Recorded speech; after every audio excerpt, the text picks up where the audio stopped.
하나님 말씀은 마가복음 13장 28절에서 37절입니다. 28절부터 제가 봉독하겠습니다. 무화과 나무의 비유를 배워라.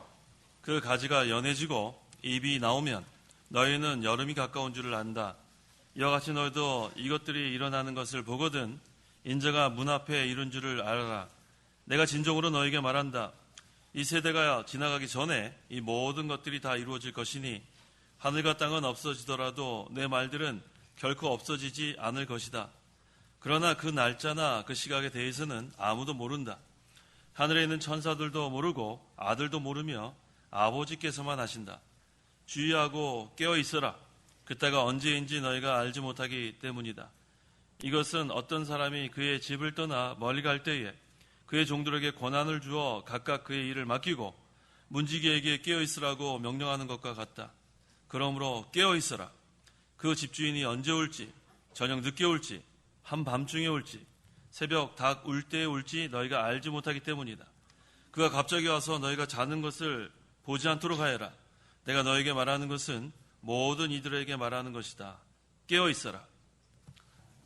35절 상반절에 깨어 있어라 라고 했고, 또 오늘 본문 마지막에 깨어 있어라 했습니다. 그래서 이 시간 이 증거의 말씀의 제목은 깨어 있어라인데, 이것은 예수님께서 제자들에게만 하신 말씀이 아니라 이 말세의 마지막을 사는 주님의 재림을 기다리는 우리 성도들이 심령의 잠에 들 때가 많이 있어요. 그래서 우리에게 하시는 말씀인 줄 알고 우리가 다 깨어있는 신앙생활을 해야겠습니다. 이 시간 증거의 말씀의 제목은 깨어 있어라. 자, 28절, 29절. 28절. 무화과 나무의 비유를 배우라. 그 가지가 연해지고 잎이 나오면 너희는 여름이 가까운 줄을 안다. 이와 같이 너희도 이것들이 일어나는 것을 보거든 인자가 문 앞에 이른 줄 알아라.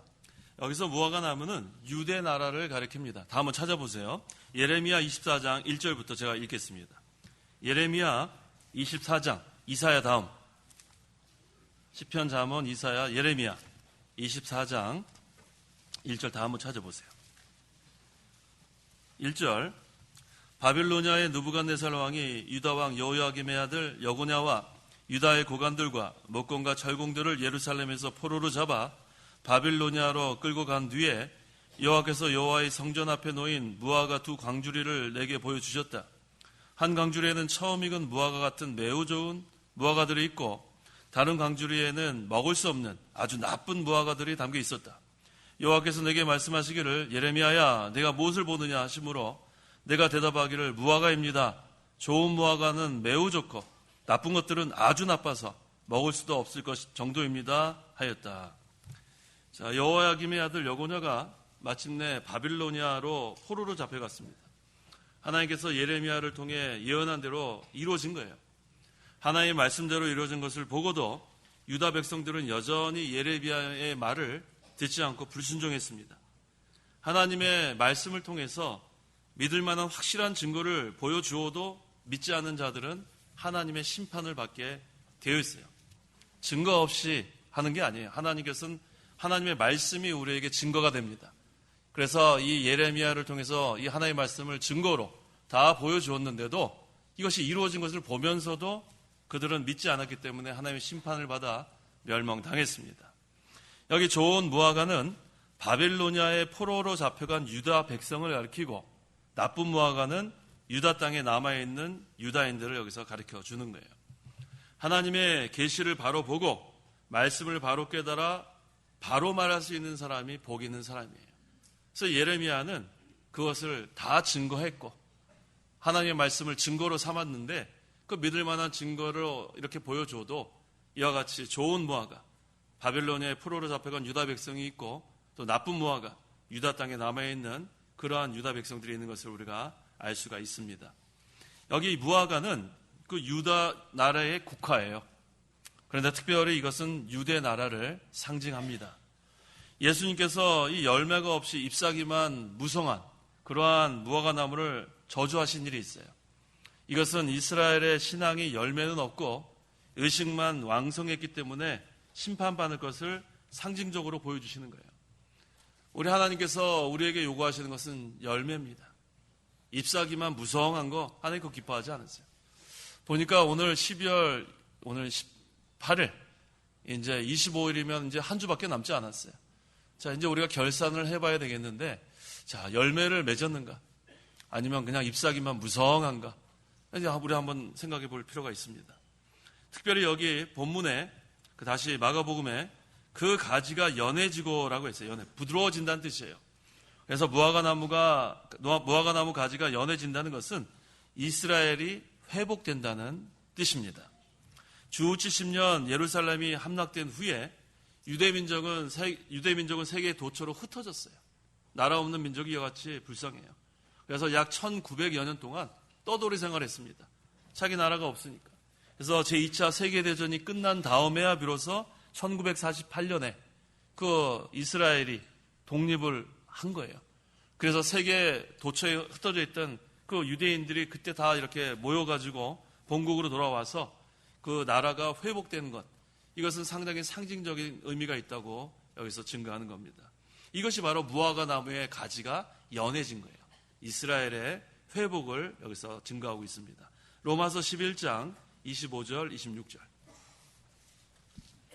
25절 형제들아 나는 너희가 이 비밀을 모르는 것을 원하지 않으니 이는 너희가 스스로 슬기롭다고 생각하지 못하게 하려는 것이다.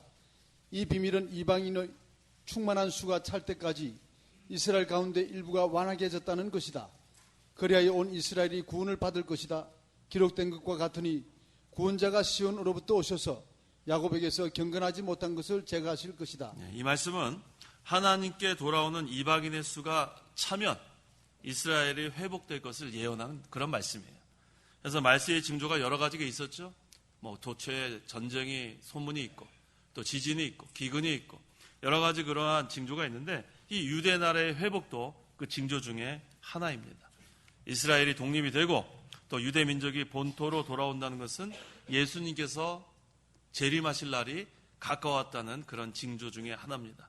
그래서 이 신자들이 스스로 슬기롭다고 생각할까봐, 인간의 생각으로 판단할까봐 그런 것을 막기 위해서 하나님께서는 오묘한 섭리를 들어서 그래서 증거하고 있습니다.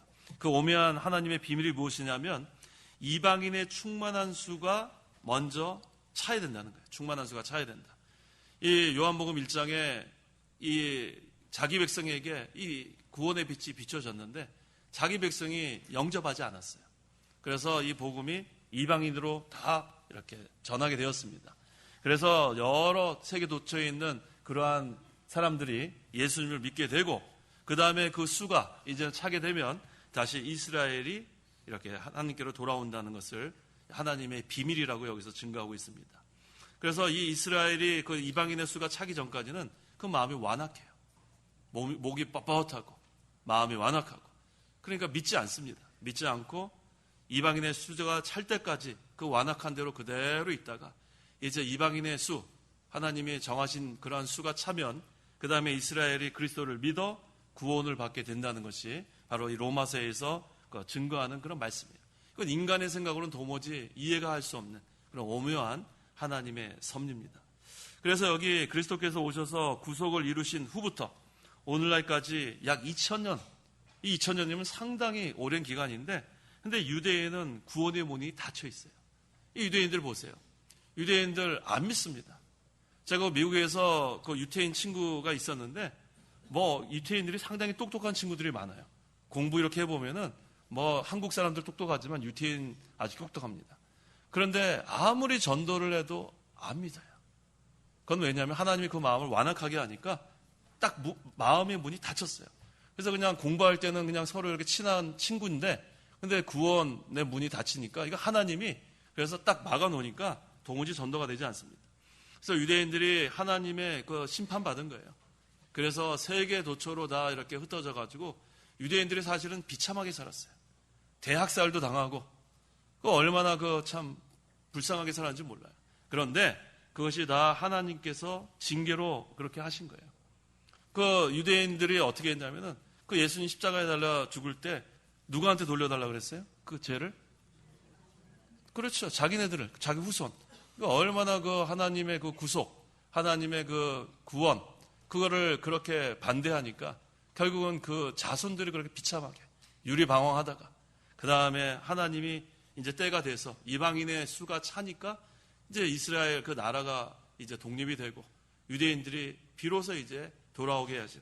이게 모든 것이 하나님의 구속사에서 이루어지고 있는 것을 우리가 볼 때에 참 이게 하나님의 오묘한 섭리인 것을 우리가 알게 됩니다. 그래서 그동안에 이방에는 복음의 문이 활짝 열렸어요.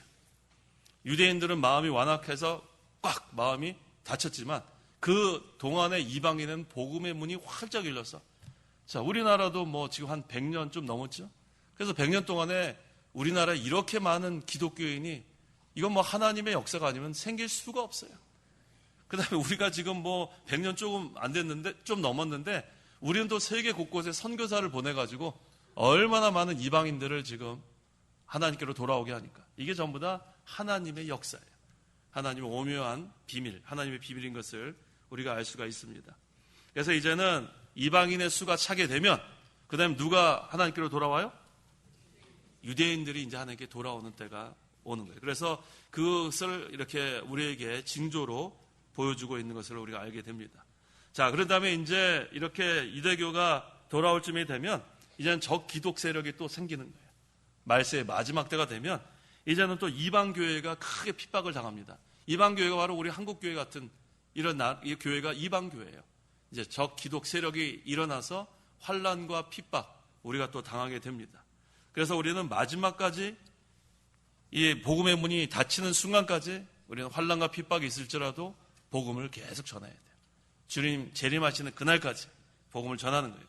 그래서 이 말세의 마지막 때에 이 유대교가 잘못하는 그 길을 우리 교회가 따라가면 안 된다는 거예요. 그 유대교가 잘못한 이유가 뭐냐면 의식주의로 갔기 때문에 잘못된 거예요. 의식주의.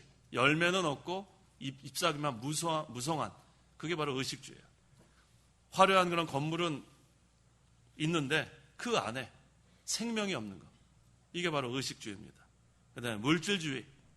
하나님의 교회는 영적 하나님 나라가 임해야 되는데 물질적으로만 풍요하게 되는 것. 실상은 죽은 교회와 마찬가지. 실상은 죽은 교회. 우리는 환난과 핍박이 있어도 실상은 부유한 그런 교회가 돼야지 실상은 죽은 교회가 되면 안 됩니다. 그 다음에 인본주의. 우리 오늘 공각 공부 시간에도 이 동방 박사들이 뭐를 보고 따라갔어요? 성경 말씀. 별은 세 번째. 네, 첫 번째는 성경 말씀. 두 번째는 성령의 감동. 세 번째는 별. 아유, 너무 잘 배우셨어요. 첫째는 성경 말씀. 둘째는 성령의 감동. 셋째는 별. 이 별이 빛이에요. 빛의 인도를 잘 받아갔어요. 그것은 신본주의예요. 하나님 따라가는 거예요. 하나님. 그래서 성경 말씀대로 우리가 따라가면 성령이 우리 마음을 감동시켜요. 얼마나 감사해요. 성령의 감동을 받고 그 다음에 성령의 감동을 받으니까 빛을 바라고 따라가는 거예요. 그래서 요단강 건너가지고 유대 땅까지 잘 왔는데 그 다음에 문제예요. 그 다음에 가만 생각해 보니까 도무지 이 왕이면은 예루살렘 왕궁에 있을 거지 어떻게 저기 시골에 있을 건가. 거기서 인본주의가 들어온 거예요. 그래가지고 거기서 길을 틀어가지고 어딜 갔냐면 헤롯 왕한테 갔어요. 이게 아주 잘못된 거죠. 끝까지 성경 말씀대로 가고 성령의 감동을 받고 별을 따라갔으면 빛을 따라갔으면 끝까지 그곳에 도착해서 아기 예수께 황금과 유향과 몰약으로 황금은 뭐를 상징해요? 믿음. 그 다음에 유향은 기도. 몰약은 희생. 왜 이렇게 잘 대답을 하세요? 자, 이렇게 세 가지로 잘 이렇게 경배하고 얼마나 기쁨 누리겠습니까? 그런데 중간에 인본주의가 들어오니까 어떻게 됐어요? 헤롯이 뭐야? 내가 왕인데 왕이 난다고? 그러면서 어떻게 했어요? 남자의 2살 밑에 있는 애들은 다 학살했어요. 얼마나 잔혹한지 몰라요.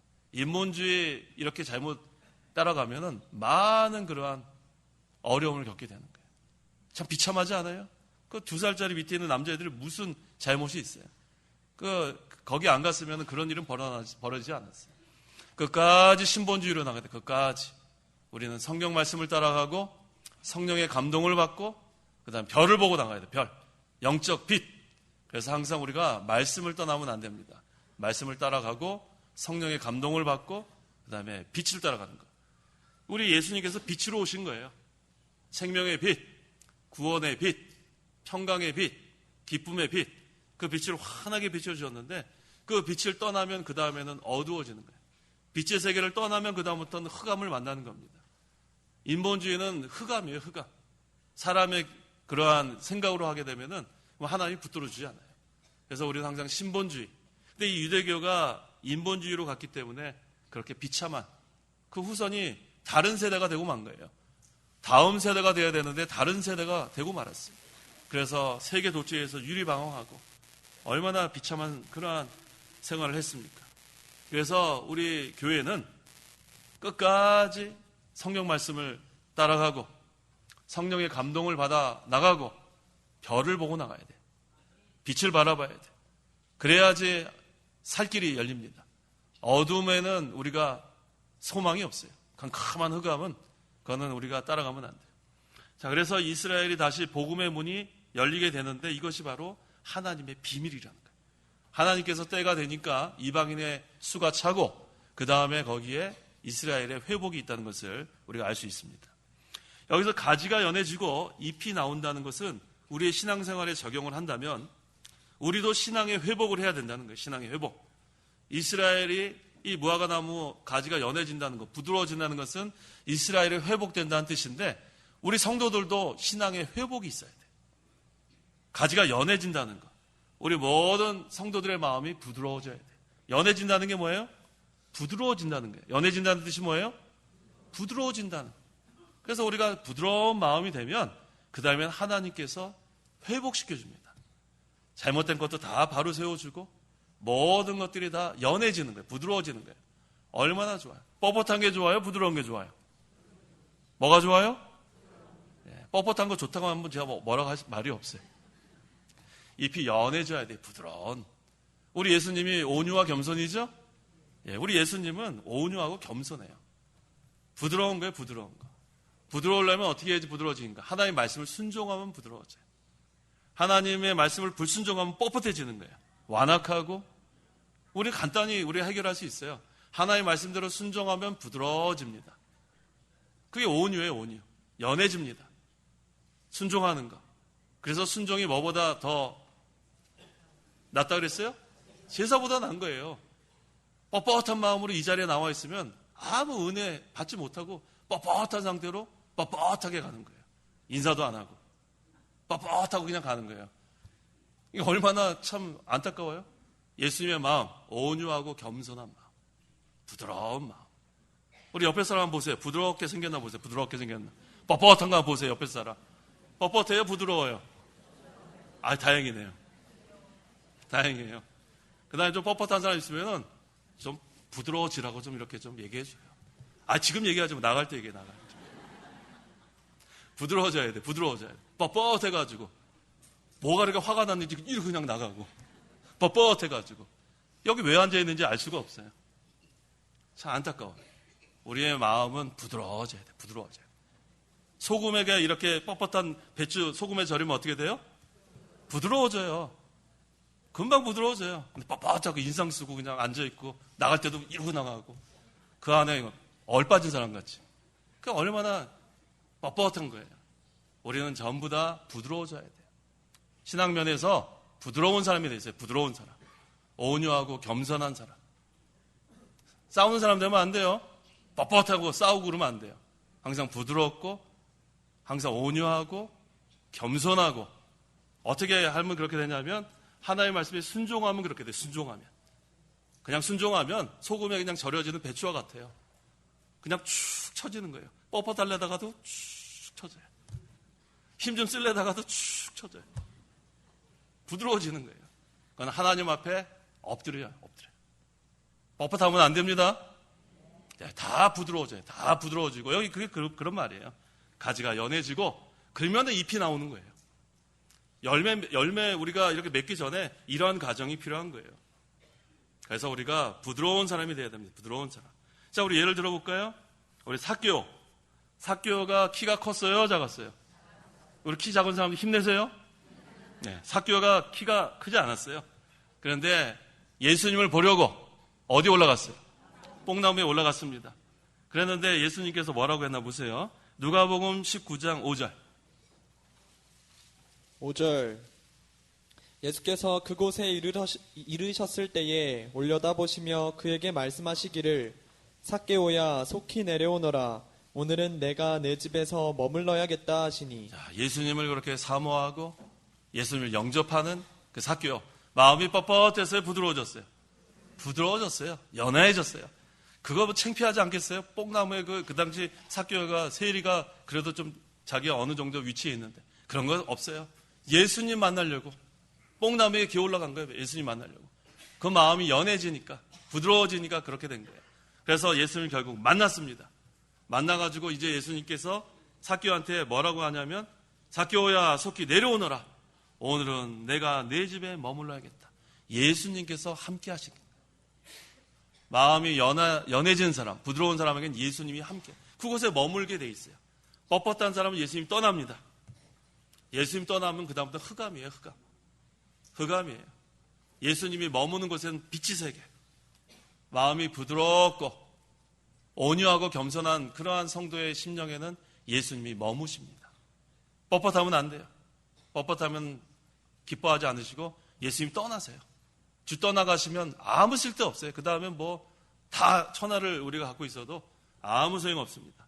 그래서 우리의 마음은 가지가 연해지는 것, 부드러운 마음이 되면 하나님께서 기뻐하시는 거예요. 그런데 가지가 굳어지면 그 다음에 잎사귀가 다 떨어지는 거예요. 잎사귀 떨어지니까 열매는커녕 잎사귀 다 떨어집니다. 그러면 하나님의 심판만 가까우는 거예요. 하나님의 심판만. 얼마나 비참한 상태가 될지 몰라요. 마음이 뻣뻣하면 안 돼요. 완악한 마음 가지면 안 돼요. 잎사귀 또 나오려면 그 전에 가지가 연해지는 게 첫 번째 단계인 줄 알아야겠습니다. 그래서 우리가 부드러워지려면 하나님 말씀에 순종하고 그 다음에 자기의 죄를 다 회개해야 돼요. 자기 죄. 그렇게 되지 않고는 연해질 수가 없어요. 나는 죄진 게 없다. 그게 벌써 뻣뻣한 증거예요. 난 죄진 게 없다. 벌써 뻣뻣한 거예요. 통회하는 마음과 상한 심령. 그러면 하나님이 가까이 하십니다. 그게 가까이 하시는 거예요. 뻣뻣하면 하나님이 떠나세요. 그냥 뻣뻣한 대로 그냥 끝나는 거예요. 하지만 우리가 연해지는 방법은 하나님 앞에 우리가 통회하고 회개하는 거. 통회하고 회개하는 거. 하나님 그런 성도 제일 기뻐하시는 거예요. 그래서 우리는 마음이 연해져야 돼요. 부드러워져야 돼요. 그래서 자기 죄를 다 회개하고 상한 심령으로 하나님께 나오면 소망이 있어요. 회복합니다. 신앙의 회복이 있어요. 우리가 병에 걸렸다가 회복되면 기쁩니까? 안 기쁩니까? 얼마나 기뻐요. 그전에는 뭐 아무것도 못하는데 건강해지면 그 다음에 막 힘있게 하지 않아요? 우리의 신앙생활도 마찬가지예요. 병들어 있으면 안 돼요. 병들어 있으면 안 돼요. 또 심령이 잠들어 있으면 안 됩니다. 아무것도 못해요. 그래서 하나님께서 우리를 회복시키는 방법은 우리가 연해지는 것밖에 없어요. 부드러워지는 것. 온유하고 겸손하고 하나님 앞에 자복하고 회개하는 것. 자, 우리 여기 구약 성경에 보니까 두 사람이 비교가 돼요. 르호보암 왕하고 여로보암. 자, 르호보암은 어떤 사람인가? 역대하 34장 27절. 27절 내가 이곳과 그 주민들에 대해서 말한 그 말을 듣고 내 마음이 부드러워지고 하나님 곧 내 앞에 낮아져서 옷을 찢고 통곡하였으니 나도 내 말을 들어주겠다. 여호와의 말씀이다. 자, 이 르호보암 왕이 어땠나 보세요. 역대하 34장 27절에 하나님의 말씀을 듣고 그 마음이 어떻게 됐어요? 부드러워지고, 그렇죠? 부드러워지고 하나님 앞에 낮아져서 옷을 찢고 통곡했더니 하나님께서 르호보암 왕의 말을 들어줬다는 거예요. 얼마나 감사해요. 자, 또 역대하 12장 7절에는 여호와께서 그들이 겸손한 것을 보셨을 때에 여호와의 말씀이 스마야에게 임하여 그들이 겸손해졌으므로 내가 그들을 멸하지 않고 그들이 가까스로 구원을 얻게 하겠으며 시작을 통해 내 분노를 예루살렘에 쫓지 않겠다. 이번에도 겸손해졌다고 했어요. 마음이 부드러워지고 겸손하면 하나님이 구원해 주십니다. 너무나 확실하죠? 이런데도 뻣뻣하면 되겠어요? 안 돼요. 자, 뻣뻣한 사람 누가 있나 봅시다. 여로보암 열왕기상 13장 34절. 34절 이 일이 여로보암의 집에 죄가 되어 그 집이 땅 위에서 끊어져 멸망하게 되었다. 예, 바로 그 위에 33절 상반절에 여로보암은 자기의 악한 길에서 돌아서지 않고라고 했어요. 악한 길에서 돌아서지 않으면 마지막은 어떻게 되는가? 그 집이 땅 위에서 끊어져 멸망하게 된다고 했어요. 빨리 돌아서야 돼요. 돌아서야 하나님의 그런 위로와 하나님의 용서가 있습니다. 악한 길인 거 알면서도 끝까지 가면 여기 그대로 되는 거예요. 땅 위에서 끊어지고 멸망한다 그랬어요. 그래서 우리에게는 하나님께서 늘 기회를 많이 주셨어요.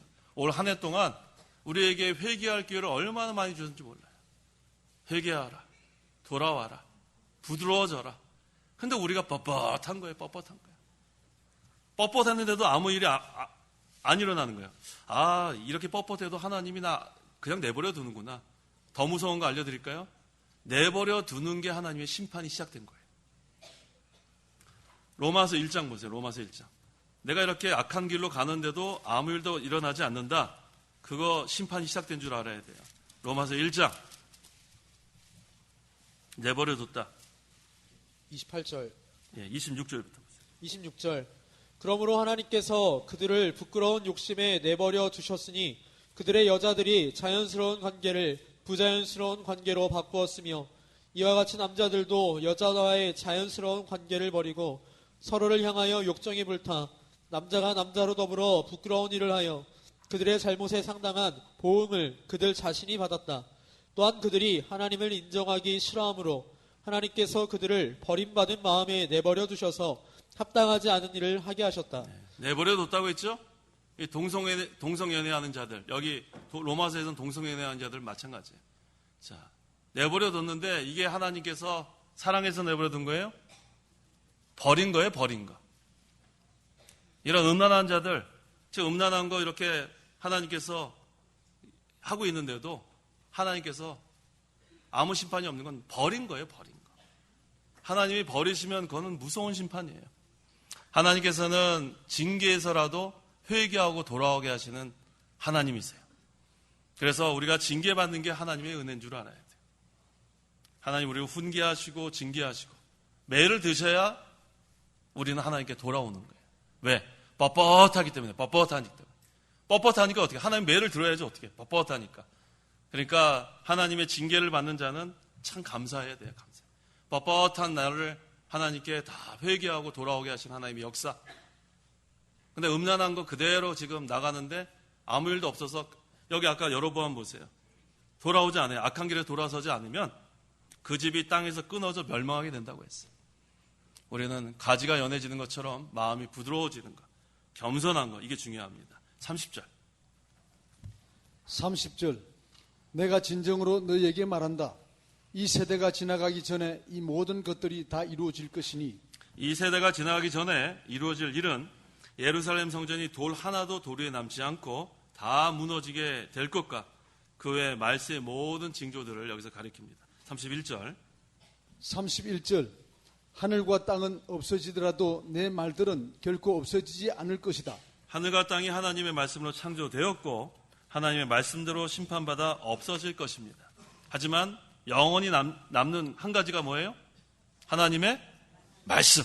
하나님의 말씀만 남는 거예요. 32절. 32절. 그러나 그 날짜나 그 시각에 대해서는 아무도 모른다.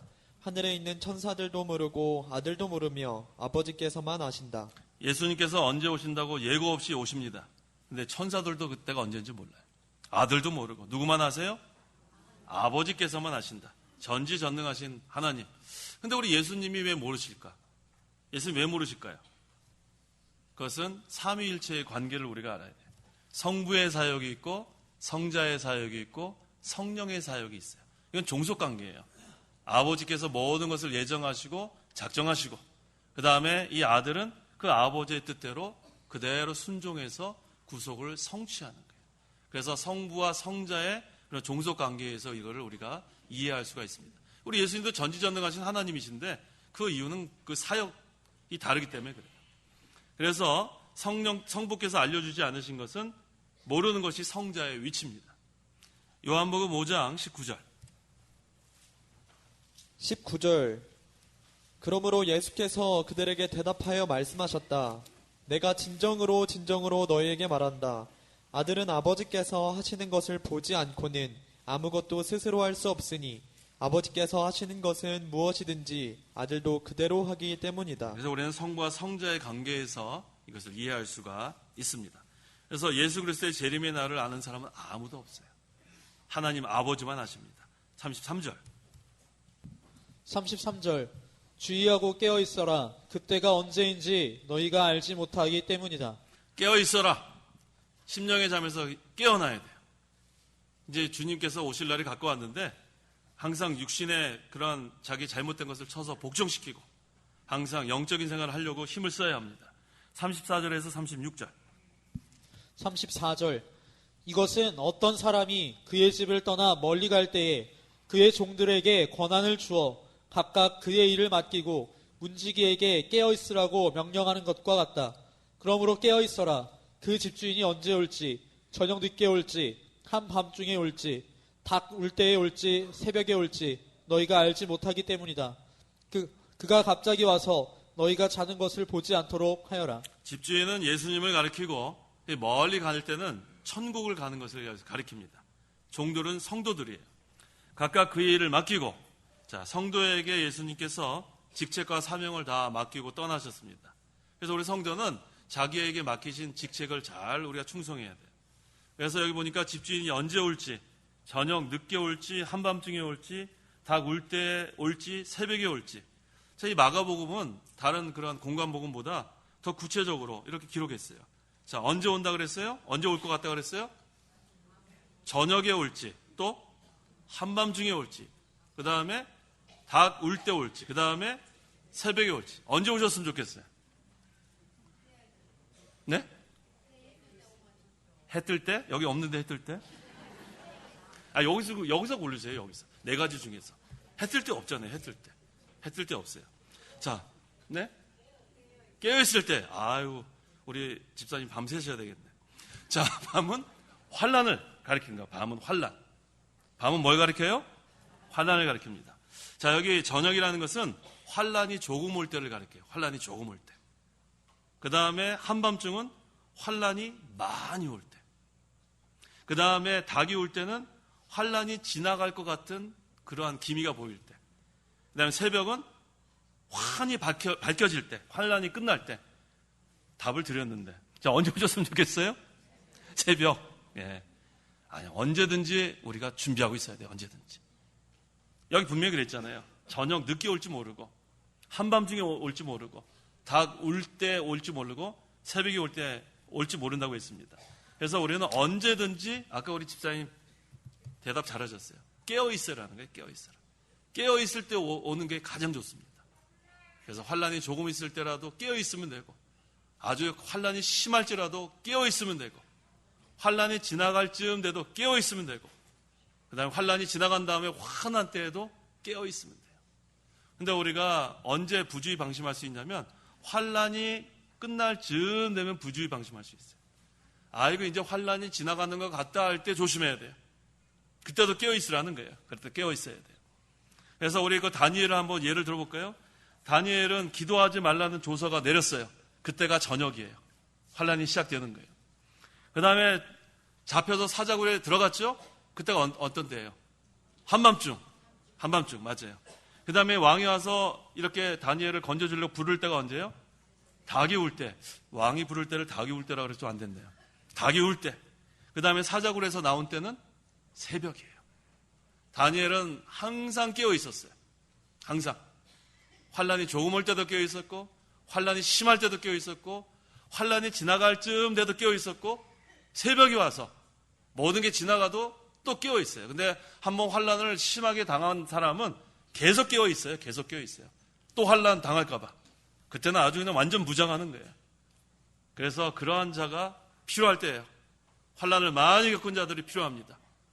그렇지 않으면 시원치 않아요. 시원치 않다. 심령이 졸고 잠들고 있는 그런 가운데서 예수님 오시면은 예수님 맞을 준비가 되어 있지 않습니다. 그래서 성도는 깨어 있어야 합니다. 깨어 있어야 돼요. 하나님께서 반드시 보호해 주세요. 하나님이 어떤 하나님인데 안 보여주겠어요? 다니엘 보세요. 다니엘 하나님이 사자굴에 들어갔는데도 보호해 주셨죠? 그 다음에 풀무불에 들어가도 보호해 주시고, 너는 내 것이다. 하나님 것인데 하나님 보여주지 않을 리가 없어요. 근데 우리가 이젠 됐다 할 때 사자한테 물리는 거예요. 이제 됐다. 아이고, 이제 왕이 부르니까 이제 올라가자 할 때 마음 놓으니까 어떻게 돼요? 사자가 덥석 무는 거예요. 아이고, 내 팔 어디 갔냐 이러거든요. 우리는 이젠 됐다 하면 안 돼요. 이젠 됐다 하면 돼요, 안 돼요? 안 돼. 부주의 방심하지 마세요. 정신 바짝 차리세요. 베드로 전서 5장 8절 9절. 8절 정신을 차리고 깨어있으라. 너희의 대적마귀가 우는 사자같이 두루다니며 삼킬 자를 찾고 있으니 너희는 믿음으로 굳게 서서 마귀를 대적하리라. 너희가 아는 대로 너희 형제들도 세상에서 동일한 고난을 받고 있다. 정신을 차리고 깨어 있어야 돼. 그냥 깨어 있는 게 아니라 정신을 차리고 깨어 있어라. 너희의 대적 마귀가 우는 사자같이 두루다니며 삼키려고 하고 있어요. 누구를 삼킬까? 너희는 믿음으로 굳게 서서 마귀를 대적해라. 믿음으로 굳게 서야 돼요. 근데 이건 똑같은 고난을 다 당하고 있다는 거예요. 그러니까 우리가 똑같은 예외가 없어요. 정신을 차리고 깨어 있어라. 근데 걱정할 건 없어요. 하나님이 이기지 마귀가 이기겠어요? 누가 이겨요? 하나님 반드시 이겨요. 반드시. 항상 하나님은 진리가 이깁니다. 진실이 이기고. 그래서 걱정할 건 없어요. 우리가 할 것은 정신을 차리고 깨어 있기만 하면 되는 거예요. 37절. 37절 내가 너에게 말하는 것은 모든 이들에게 말하는 것이다. 깨어 있으라. 자, 우리 맨 마지막에 뭐라고 했어요? 다 같이 큰 소리 한번 해봅시다. 옆에 사람 좀 좋은 사람 몇 명 있는데 크게 다 같이 깨어 있어라. 졸다가 뭐? 이러는 사람이 있어요. 깨어 있어야 돼. 깨어 있어야 돼. 우리 정신 바짝 차려야 돼. 1시간 내내 눈 감고 있는 사람이 눈 감고 있는 사람. 정신 못 차리고. 자, 주님께서 이 말씀은 당시 12제자에게만 하신 말씀이 아니라 우리 모든 사람에게 하신 말씀이에요. 특별히 말세의 마지막을 사는 우리 성도들은 깨어 있어야 합니다. 부주의 방심하면 안 돼요. 깨어 있어서 이 마귀가 어떻게 하든지 좀 물으려고 그래, 물으려고. 이럴 때 우리가 정신 차리지 않으면 죽지는 않아도 상처를 입을 수 있어요. 한 군데만 찾아보고 마칩니다. 사도행전 20장. 사나운 일이 29절. 사도행전 20장 29절. 29절 내가 떠난 후에 양떼를 아끼지 않는 사나운 이리들이 너희에게 올 것을 내가 안다. 예, 이 사도 바울이 이제 예루살렘으로 이제 올라가기 전에 거기 이제 올라가면 환난과 핍박이 있고 순교당할 위험이 있습니다. 그런데 이 떠나기 전에 이 교인들에게 이렇게 권면한 말씀이에요. 내가 떠나면 그 다음에는 사나운 이리들이 올 것을 미리 알려줬어요. 항상 우리가 이 교회에 사나운 이리들이 물고 뜯으려고 하는 것을 경계해야 된다는 그런 말씀이에요. 그래서 말씀의 마지막에는 이 마귀가 삼키려고 하는 때도 있고 사나운 이리들이 물고 뜯으려고 하는 것도 우리가 경계하면서 정신을 차리고 깨어 있어야겠습니다. 기도하십시오. 기도하겠습니다. 하나님의 은혜를 참으로 감사합니다. 이 무화과 나무에 가지가 연해지고 잎이 나오면 주님의 재림이 가까운다고 했습니다. 하나님의 그 말씀대로 이젠 이스라엘이 회복이 되고 독립이 되고 이처럼 이제 예수님의 재림이 가까운 때에 우리의 신앙생활도 회복이 되기를 간절히 원합니다. 우리의 마음이 다 연해지기를 원합니다. 부드러워지기를 원합니다. 마음이 부드러워지고 겸손하면 하나님이 구원해 주신다고 했습니다. 하나님이여, 우리의 마음이 뻣뻣해지지 않도록 완악한 마음 다 제거해 주시고 모든 성도의 마음이 부드러워져서 그리스도 안에서 서로 사랑하는 그런 사랑의 교제가 이루어지기를 간절히 원합니다. 주님의 재림이 가까운 이때에 마귀는 삼키려고 하고 또 교회는 사나운 이떼들이 들어와서 물고 찢으려고 하는 그 말씀이 분명히 우리에게 증거되고 있사오니 우리의 양떼들이 상처받지 않도록 하나님께서 철저하게 보호해 주시고 하나님의 교회를 하나님께서 굳건히 세워주셔서 주님 오시는 그날까지 진리의 터로서 진리의 등대로서 우리 교회가 잘 세워져 나갈 수 있도록 붙들어 주시옵소서. 예수님의 이름으로 기도하옵나이다. 아멘. 주기도문으로 주일 오후 예배 마치겠습니다. 하늘에 계신 우리 아버지여, 이름이 거룩히 여김을 받으시오며 나라의 임하옵시며 뜻이 하늘에서 이룬 것 같이 땅에서도 이루어지이다. 오늘날 우리에게 일용할 양식을 주옵시고 우리가 우리에게 죄 지은 자를 사하여 준 것 같이 우리 죄를 사하여 주옵시고 우리를 시험에 들게 하지 마옵시고 다만 악에서 구하옵소서. 대개 나라와 권세와 영광이 아버지께 영원히 있사옵나이다.